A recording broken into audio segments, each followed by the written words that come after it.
दोस्तों, भारत का राष्ट्रीय गीत वंदे मातरम, जिसे आप लोग बचपन से ही सुनते और गाते आ रहे होंगे, पर ऐसी क्या वजह है कि बंकिम चंद्र चटर्जी के लिखे राष्ट्रीय गीत वंदे मातरम पर विवाद होता है? आखिर क्या है वंदे मातरम का इतिहास और वंदे मातरम को किस तरह भारत का राष्ट्रीय गीत बनाया गया था?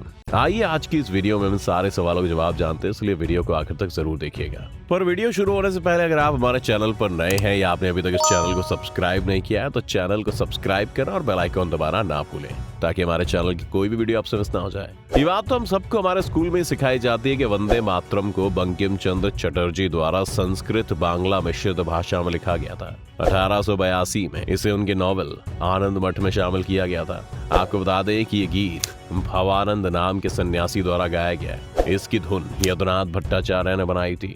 वंदे मातरम मूल रूप से वंदे मातरम की तरह प्रोनाउंस किया जाता है। बंगाली भाषा में बा शब्द नहीं है, इसीलिए इसे वंदे मातरम कहा गया है। आखिर क्यों इसे लेकर विरोध होता है? क्या ये हमारी माँ या मातृभूमि की प्रशंसा करने वाले दो शब्दों की वजह से, या इस गीत में ऐसा कुछ है जो अल्पसंख्यक विरोधी है? अल्पसंख्यक मानते हैं कि वंदे मातरम का उच्चारण करके एक मुस्लिम शिर्क कर रहा है, जो कि अल्लाह के अलावा किसी दूसरे को पूजन करने को कहते हैं, और इस्लाम में ये एक तरह का अपराध है। और वंदे मातरम गीत पर सलाह मशवरे के दौरान ये बात सामने आई कि इसे हिंदू देवी दुर्गा की आराधना करते हुए लिखा गया है। आइए अब ये भी जान लेते हैं कि हमारे राष्ट्रीय गीत वंदे मातरम का मतलब क्या है। वंदे मातरम यानी कि मैं आपके सामने नतमस्तक होता हूँ, ओ माता, सुजलाम शुफलाम मलयज शीतलाम, यानी पानी से सींची, फलों से भरी, दक्षिण की वायु के साथ शांत, सस्य श्यामलाम मातरम, यानी कि कटाई के फसलों के साथ गहरी, माँ वंदे मातरम, मैं आपके सामने नतमस्तक हूँ,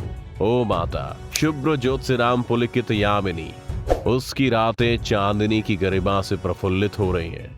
फूलक सुमिता ध्रुम दल शोभिनी, उसकी जमीन खिलते फूलों वाले वृक्षों से बहुत सुंदर ढकी हुई है। सुहासिनी समधुरम भासिनी, हंसी की मिठास, वाणी की मिठास, सुखदम वरदम मातरम, माता वरदान देने वाली, आनंद देने वाली, वंदे मातरम, मैं आपके सामने नतमस्तक होता हूँ, ओ माता। दोस्तों, यही वजह हो सकती है कि मुस्लिम लोग नमस्कार से परहेज करते हैं, क्योंकि ऐसा माना जाता है कि वो अल्लाह के अलावा किसी और के आगे झुक रहे हैं, और इस तरह वो शिर्क करते हैं, जो इस्लाम धर्म में सबसे बड़ा अनफॉरगिवेबल अपराध है। हालांकि वंदे मातरम को लेकर ज्यादातर प्रदर्शनों की शुरुआत 19वीं सदी के आसपास हुई थी, और तब इसकी वजह इस्लामिक नियम नहीं थे। 1908 में ऑल इंडिया मुस्लिम लीग के सर सैयद अली इमाम ने ऑल इंडिया मुस्लिम लीग के सेशन में अपना विरोध जाहिर किया था। उन्होंने कहा था कि मैं नहीं कह सकता कि आप क्या सोचते हैं, लेकिन जब मैं नजर डालता हूं तो पाता हूं कि भारत के सबसे तरक्की वाले इलाके ने वंदे मातरम के सांप्रदायिक नारे को राष्ट्रीय आह्वान के रूप में सामने रखा है। सांप्रदायिक रक्षा बंधन को राष्ट्रीय त्योहार के रूप में पेश किया गया, और इसे देखकर मेरा दिल निराशा से भर गया है। इससे पुख्ता हो जाता है कि राष्ट्रवाद की आड़ में भारत में हिंदू राष्ट्रवाद का प्रचार किया जा रहा है। सर सैयद अली इमाम का इशारा रक्षाबंधन के उस त्योहार की ओर था, जिसे लॉर्ड कर्जन द्वारा बंगाल के विभाजन के खिलाफ हिंदू और मुस्लिम की खाई को पाटने के लिए रविंद्रनाथ टैगोर द्वारा 1905 में ऑर्गेनाइज किया गया था। हैरानी की बात यह है कि जून 1905 में असम में बंगाल को बांटने का फैसला लिया गया था। यहाँ अल्पसंख्यक अपनी पहचान बनाए रखने के लिए एक अलग राज्य चाहते थे।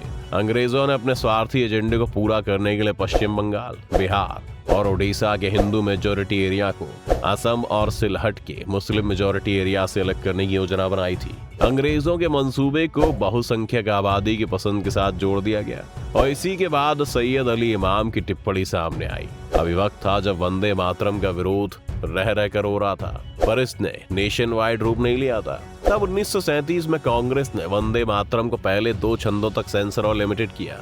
वंदे मातरम स्वतंत्रता के लिए अपने संघर्ष में लोगों के लिए प्रेरणा का स्रोत था, और जाति, पंथ, धर्म के बावजूद बिना किसी हिचकिचाहट के सभी लोग इसे गाते भी थे। कई लोगों ने तो इसे 1937 तक कभी भी अल्पसंख्यक विरोधी नहीं पाया था, लेकिन जब कांग्रेस कार्य समिति की बैठक में कहा गया कि समिति गीत के कुछ हिस्सों पर अल्पसंख्यक मित्रों द्वारा उठाए गए ऑब्जेक्शंस की वैलिडिटी को पहचानती है और घोषणा करती है कि राष्ट्रीय गीत के रूप में सिर्फ पहले 2 छंदों को गाया जाना चाहिए, क्योंकि इनका कोई धार्मिक अर्थ नहीं है। आजादी के लगभग 25 सालों के बाद ये मुद्दा फिर उठा, जब 1973 में बंबई के एक नगर निगम के स्कूल में वंदे मातरम गाने पर आपत्ति जताई गई।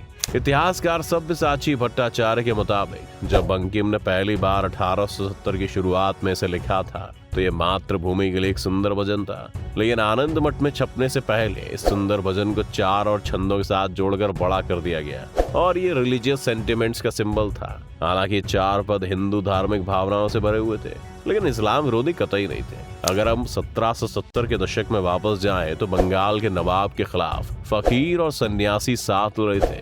नवाब ईस्ट इंडिया कंपनी के इन्फ्लुएंस में भी ग्रामीणों से राजस्व वसूल करता था। बंगाल गंभीर कृषि संकट से गुजर रहा था और आबादी का एक बड़ा हिस्सा भूख से मर रहा था। हिंदू सन्यासियों और मुस्लिम फकीरों ने विद्रोह को लीड किया। विद्रोह को ब्रिटिश सैनिकों ने खत्म कर दिया, नवाब को हटा दिया और ईस्ट इंडिया कंपनी ने एडमिनिस्ट्रेशन और रेवेन्यू कलेक्शन पर टैक्स कंट्रोल ले लिया। इस विद्रोह में आनंद मठ ने भी फकीरों के साथ मिलकर जमीन तैयार की थी।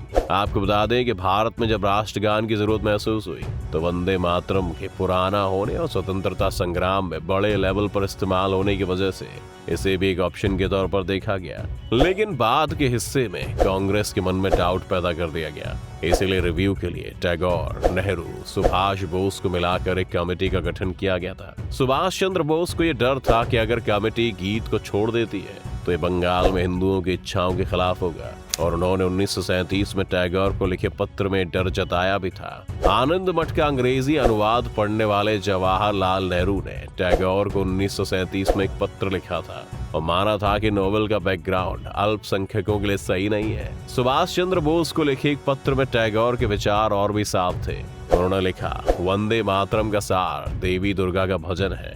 ये इतना सादा है कि इस पर कोई बहस नहीं हो सकती। महात्मा गांधी ने भी गीत को प्रैक्टिकल नजरिए से देखा था। गीत और स्वतंत्रता संग्राम से इसके संबंध के प्रति गहरी श्रद्धा व्यक्त करते हुए उन्होंने कहा कि कम्युनल दुश्मनी की वजह नहीं बनना चाहिए। वो इसके ऐतिहासिक महत्व की सराहना करने के लिए माइनॉरिटीज के पास पहुंचे थे। स्वाधीनता संग्राम ने इस गीत की असरदार भागीदारी के बावजूद जब राष्ट्रगान चुनने की बात आई तो वंदे मातरम की जगह पर रविंद्रनाथ टैगोर द्वारा लिखे और गाए गए गीत जनगण मन को प्रायोरिटी दी गई। वजह साफ थी कि इस गीत में देवी दुर्गा को राष्ट्र के रूप में देखा गया है। इसके अलावा उनका ये भी मानना था कि गीत जिस आनंद मठ नॉवेल से लिया गया है वो माइनॉरिटीज के खिलाफ लिखा गया था। अब ऑब्जेक्शंस के मद्देनजर कांग्रेस ने इस विवाद पर काफी ज्यादा सोचा और जवाहरलाल नेहरू की चेयरमैनशिप में गठित समिति, जिसमें मौलाना अबुल कलाम आजाद भी शामिल थे, ने पाया कि इस गीत के शुरुआती 2 पद तो मातृभूमि की प्रशंसा में कहे गए, लेकिन बाद में पदों में हिंदू देवी देवताओं का जिक्र होने लगता है। इसलिए फैसला लिया गया कि इस गीत के शुरुआती 2 पदों को ही राष्ट्र गीत के रूप में इस्तेमाल किया जाएगा। इस तरह गुरुदेव रविन्द्रनाथ ठाकुर ने जन गण मन अधिनायक जय हो को राष्ट्रगान रहने दिया गया और मोहम्मद इकबाल की कौमी तराने सारे जहां से अच्छा के साथ बंकिम चंद्र चटर्जी द्वारा रचित शुरुआती 2 पदों का गीत वंदे मातरम को राष्ट्रीय गीत के रूप में स्वीकार किया गया। स्वतंत्रता मिलने के बाद डॉक्टर राजेंद्र प्रसाद ने संविधान सभा में 26 जनवरी 1950 में वंदे मातरम को राष्ट्र गीत के रूप में अपनाने संबंधी वक्तव्य पढ़ा, जिसे स्वीकार कर लिया गया। पर फिर भी आए दिन इस पर ऑब्जेक्शन उठता ही रहता है। ज्यादा दिन नहीं बीते जब मेरठ, मुरादाबाद, वाराणसी और गोरखपुर के नगर निगमों की बैठक में काउंसिलर्स ने वंदे मातरम गाने से इनकार कर दिया था। कांग्रेस, एसपी और बीएसपी के सदस्यों ने इस गीत पर अपना विरोध दर्ज कराया था। 2006 में राष्ट्रीय गीत के शताब्दी समारोह से पहले दारुल उलूम ने वंदे मातरम को इस्लामिक विरोधी बताते हुए एक फतवा जारी किया। 2009 में जमीयत ने राष्ट्रगान के खिलाफ एक और फतवा जारी किया था। 2013 में तत्कालीन बीएसपी सांसद शफीकुर रहमान तब लोकसभा से बाहर चले गए थे जब वंदे मातरम गाया जा रहा था। तो दोस्तों, आज की वीडियो में बस इतना ही। उम्मीद है आज की इस वीडियो से आपको काफी कुछ सीखने को मिला होगा। अगर आपको ये वीडियो पसंद आया तो वीडियो को लाइक करें और अगर आप इस चैनल पर नए हैं तो जाने से पहले चैनल को सब्सक्राइब करना भी ना भूलें।